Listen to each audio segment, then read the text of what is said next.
हमारे YouTube channel अंकित उलूपुरा में आपका स्वागत है। स्टार्ट करते हैं। क्वेश्चन नंबर 30 जिसमें पूछा जा रहा है कि क्यों डीसी जनरेटर अपने अवशिष्ट चुंबकत्व खो देते हैं। साथियों, यदि आप फील्ड वाइंडिंग में धारा की दिशा बदलते हैं तब भी आपका अवशिष्ट चुंबकत्व समाप्त हो सकता है, या आप घूर्णन की दिशा को भी बदलते हैं तभी आपका अवशिष्ट चुंबकत्व समाप्त हो सकता है, या आप जनरेटर को लंबे समय तक काम में नहीं लेते हैं तो भी अवशिष्ट चुंबकत्व समाप्त हो सकता है। इस तरह कई रीजन होते हैं जो कि अवशिष्ट चुंबकत्व समाप्त होने के। बाकी इसमें यहाँ पर ऑप्शन में यदि बात करें तो कौन सा दिया गया है, भार को भार में भारी शॉर्ट सर्किट, और यहाँ पर बी ऑप्शन दिया गया है कि बिना लोड के लगातार चल रहा है, सी ऑप्शन दिया गया बिना रुके के लगातार चलना, और डी ऑप्शन दिया गया है रोटेशन की दिशा अक्सर बदलती रहती है। तो वही यहाँ पर घूर्णन की दिशा हमेशा बदलती रहती है, जिसके कारण क्या होता है, ये अपना अवशिष्ट जो चुंबकत्व होता है वो खो देता है। या यहाँ पर आपको डी ऑप्शन देखने को मिल जाता है, बिल्कुल करेक्ट आंसर मिला लीजिएगा।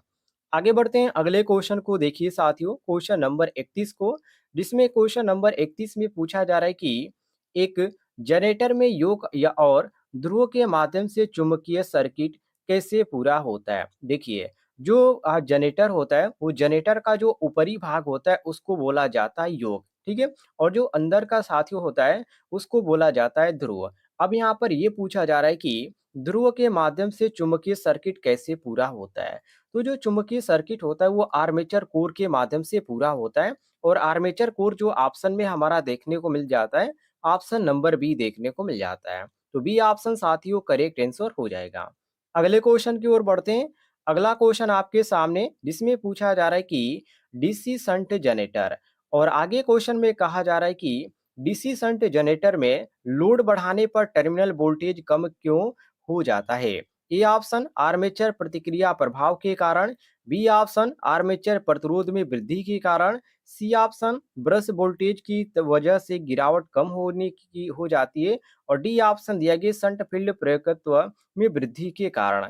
तो एक तो दोस्तों यहाँ पर साफ बात ये आपको नजर आ रही है, जो कि क्वेश्चन में कह रहा है कि लोड बढ़ाने पर टर्मिनल वोल्टेज कम क्यों हो जाता है। तो देखिए, इसका एक ही कारण होता है, यदि आर्मेचर रिएक्शन नहीं हो तो शंट जनरेटर में टर्मिनल वोल्टेज नियत रहेगा। मतलब कि आर्मेचर रिएक्शन नहीं हो तो शंट जनरेटर में जो टर्मिनल वोल्टेज रहेगा वो नियत रहेगा। ये सबसे बड़ा इसका रीजन बनता है। और ऑप्शन में आपको कौन सा देखने को मिल जाता है, ऑप्शन नंबर ए ध्यान से देखिएगा, इसमें आपका ए ऑप्शन देखने को मिल रहा है कि आर्मेचर प्रतिक्रिया प्रभाव के कारण। ये आपका ए ऑप्शन करेक्ट आंसर हो जाएगा। आगे बढ़ते हैं, अगले क्वेश्चन को देखिए। अगला क्वेश्चन आपके सामने क्वेश्चन नंबर 33, जिसमें पूछा जा रहा है कि लंबी दूरी की वितरण लाइनों के लिए किस प्रकार के डीसी जनरेटर का उपयोग किया जाता है। A option shunt generator, B option श्रेणी जनरेटर, सी ऑप्शन विभेदक यौगिक जनरेटर, और डी ऑप्शन दिया है संचयी यौगिक generator. Very very important question है। देखिए साथियों, डीसी श्रेणी मोटर यहाँ पर आपका सही हो जाएगा, ऑप्शन नंबर बी दिया गया है। अब यहाँ पर ऐसा क्यों होगा, तो रीजन ये होता है कि डीसी श्रेणी जनरेटर नो लोड के ऊपर तो शून्य वोल्टेज देता है, सभी को मालूम है। लेकिन इसकी खास बात यह है कि जैसे ही हम लोड का मान बढ़ाएंगे तो अपने टर्मिनल वोल्टेज में वृद्धि करता है, और इसलिए श्रेणी जनरेटर को बूस्टर जनरेटर के नाम से भी जाना जाता है। इसका सबसे बड़ा रीजन यही होता है। और यहाँ पर आपका करेक्ट आंसर हो जाएगा कि लंबी दूरी की वितरण लाइनों के लिए किस प्रकार के डीसी जनरेटर का उपयोग किया जाता है, तो श्रेणी जनरेटर का उपयोग किया जाता है। ध्यान रखिएगा, श्रेणी जनरेटर का यहाँ पर उपयोग किया जाता है, जो कि नो लोड के ऊपर से शून्य वोल्टेज देता है। ऑप्शन नंबर आपका बी करेक्ट आंसर हो जाएगा।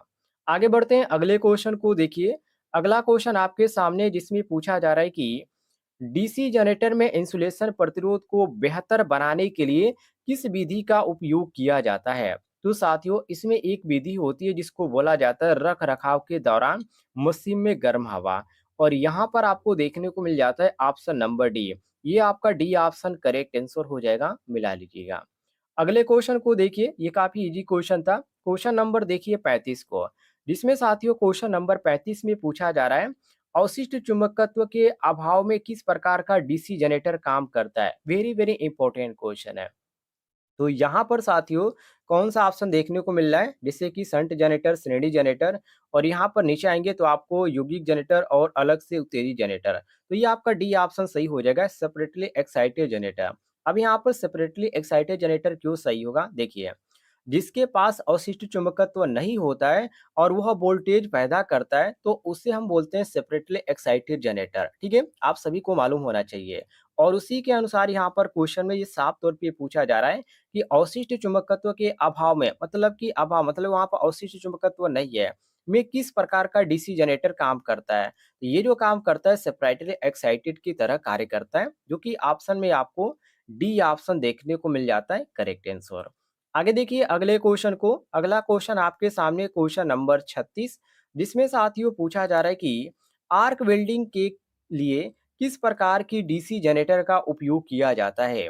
ए option shunt generator, B option श्रेणी जनरेटर, सी ऑप्शन विभेदक यौगिक जनरेटर और डी ऑप्शन दिया गया संचयी यौगिक generator. Very very important question है साथियों। देखिए, यहाँ पर आर्क वेल्डिंग की बात कर रहे हैं, तो आप सभी को मालूम होना चाहिए आर्क वेल्डिंग जो होती है, या आर्क वेल्डिंग करने के लिए जो वोल्टेज की ज़रूरत होती है वो कम होता है और धारा का जो ज़रूरत होता है वो ज़्यादा होता है। तो आर्क वेल्डिंग जो किया जाता है साथियों, उसमें वोल्टेज का मान कम होता है और धारा का मान अधिक होता है। इसलिए हम जिस चीज़ का प्रयोग करते हैं उसको बोला जाता है विभेदक यौगिक जनरेटर।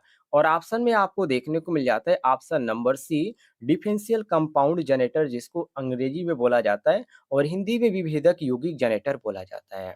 यदि आपको किसी भी क्वेश्चन में किसी प्रकार का डाउट है तो कमेंट बॉक्स में पूछ लीजिएगा, आपको जानकारी मिल जाएगी। और ऐसे आप डेली क्वेश्चन पढ़ना चाहते हैं तो प्लीज इस वीडियो पर एक लाइक करें और चैनल पे नए होंगे तो चैनल को भी सब्सक्राइब कर लीजिएगा। आगे देखिए अगले क्वेश्चन को। अगला क्वेश्चन आपके सामने क्वेश्चन नंबर 37, जिसमें पूछा जा रहा है कि डीसी जनरेटर में तरंग वाइंडिंग की विशेषता क्या है? वेरी वेरी इंपॉर्टेंट क्वेश्चन है। देखिए, तरंग का मतलब क्या होता है? तरंग का मतलब होता है साथियों वेव। क्या होता है? तरंग का मतलब वेव होता है। अब देखिए, और ये जो होता है साथियों किसके समान कार्य करता है? तो ये श्रेणी के समान काम करता है। किसके काम? तो श्रेणी के समान कार्य करता है। और श्रेणी में वोल्टेज जो क्या होता है? श्रेणी में वोल्टेज ज्यादा मिलता है और करंट क्या होता है? करंट कम मिलता है। तो कहने का मतलब ये है साथियों, इसमें आपको जो देखने को मिलेगा कम धारा और उच्च वोल्टता देखने को मिलेगा, जो कि ऑप्शन में आपको अलग-अलग ऑप्शन देखने को मिल रहा है। कम धारा कम वोल्टेज, बी ऑप्शन उच्च धारा कम वोल्टेज और सी ऑप्शन दिया गया कम धारा उच्च वोल्टेज, जो कि यहाँ पर आपका सी ऑप्शन सही हो जाएगा। C option correct answer. अगले क्वेश्चन की ओर बढ़ते हैं। क्वेश्चन नंबर 38 को देखिए, जिसमें साथियों पूछा जा रहा है कि डीसी जनरेटर में कम्यूटेटर संयोजन में प्रयुक्त प्रतिरोध तार का उद्देश्य क्या है? सबसे पहले आप यहाँ पर ध्यान से इन चीज़ों को देखिए। अब यहाँ पर आपको एक सूत्र याद होगा जो कि I बराबर V अपान R, I बराबर V अपान R। अब इसमें क्या होता है? देखिए, इसको आप समझ जाएँगे तो इसको आप आसानी से पकड़ पाएँगे। देखिए, इसमें यदि आप R का मान बढ़ाएँगे तो करंट क्या होगा साथियों? तो करंट का मान जो होगा यहाँ पर क्या होगा? ये घटेगा। रीज़न क्या है इसका? करंट उस रास्ते का चुनाव करेगा जिस में क्या होगी? जिस तरह प्रतिरोध का मान क्या होगा? कम होगा। तो कहने का मतलब यहाँ पर ये है साथियों, यहाँ पर जो फिगर में दिखाया गया है इसमें आपको साफ तौर पे नज़र आ रहा है कि यहाँ पर जिस तरह यहाँ पर प्रतिरोध यहाँ पर है और जिस तरह यहाँ पर किया जा रहा है, रास्ते का चुनाव यहाँ पर कर रहा है करंट, उस तरफ क्या हो रहा है? प्रतिरोध का मान कम होता आपको नज़र आ रहा है। तो यहाँ पर हम कह सकते हैं कि ऑप्शन में यहाँ पर आपका दिया गया जैसे कि नियत वोल्टेज बनाए रखना, ये कि जो कि बिल्कुल गलत ऑप्शन दिया गया है। बी ऑप्शन दिया गया शून्य स्थैतिक रूप से प्रेरित ईएमएफ, ये भी बिल्कुल गलत दिया गया है। और सी ऑप्शन देखिए स्थैतिक रूप से प्रेरित ईएमएफ बढ़ाना, ये भी गलत दिया गया है। और डी ऑप्शन दिया गया कि धारा दिशा का आसानी से पलटना, ये आपका जो दिया गया ऑप्शन नंबर डी, ये आपका बिल्कुल करेक्ट आंसर दिया गया है। आगे बढ़ते हैं अगले क्वेश्चन को देखिए। अगला क्वेश्चन आपके सामने जिसमें पूछा जा रहा है कि डीसी जनरेटर, या आप यहाँ से पढ़ सकते हैं हिंदी में, डीसी जनरेटर में ठोस पोल शू का उपयोग क्यों किया जाता है? वेरी वेरी इंपॉर्टेंट क्वेश्चन है। देखिए, चुंबकीय पथ के रिलेक्टेंस को कम करने के लिए जो है ऐसा किया जाता है। और इसमें आपको देखने को मिल जाता है चुंबकीय पथ के रिलेक्टेंस को कम करने के लिए। अब एक बात और भी ध्यान रखिएगा साथियों, रिलेक्टेंस का मात्रक को, और रिलेक्टेंस का मात्रक क्या होता है? एम्पियर टर्न प्रति वेबर होता है। और ऑप्शन में यहाँ पर आप क्वेश्चन के अनुसार चलेंगे तो आपको डी ऑप्शन देखने को मिल जाएगा बिल्कुल करेक्ट आंसर। अगले क्वेश्चन की ओर बढ़ते हैं। अगला क्वेश्चन आपके सामने क्वेश्चन नंबर 40, जिसमें साथियों पूछा जा रहा है कि बड़ी क्षमता के डीसी जनरेटर योक बनाने के लिए किस धातु का उपयोग किया जाता है। वेरी वेरी इंपॉर्टेंट क्वेश्चन है। जैसे कि ए ऑप्शन ढलवा लोहा का, बी ऑप्शन नर्म लोहा का, सी ऑप्शन एल्युमिनियम का और डी ऑप्शन रोल्ड स्टील का। तो देखिए, जब भी बड़ी क्षमता की बात किया जाए तो बड़ी क्षमता पर रोल्ड स्टील को हम काम में लेते हैं। रीजन क्या है इसका? यदि हम कच्चा लोहा लेंगे तो बॉडी का जो वजन होगा वो बहुत ही ज़्यादा बढ़ जाएगा। इसलिए यहाँ पर रोल्ड स्टील का लिया जाता है, जो कि मजबूत भी होता है और यहाँ पर जो होता है साथियों काफ़ी हल्का भी होता है। तो ऑप्शन में यहाँ पर आपको देखने को मिल जाएगा option number D, rolled steel. यदि आपको किसी भी क्वेश्चन में किसी प्रकार का डाउट है तो कमेंट बॉक्स में पूछ लीजिएगा, आपको जानकारी मिल जाएगी।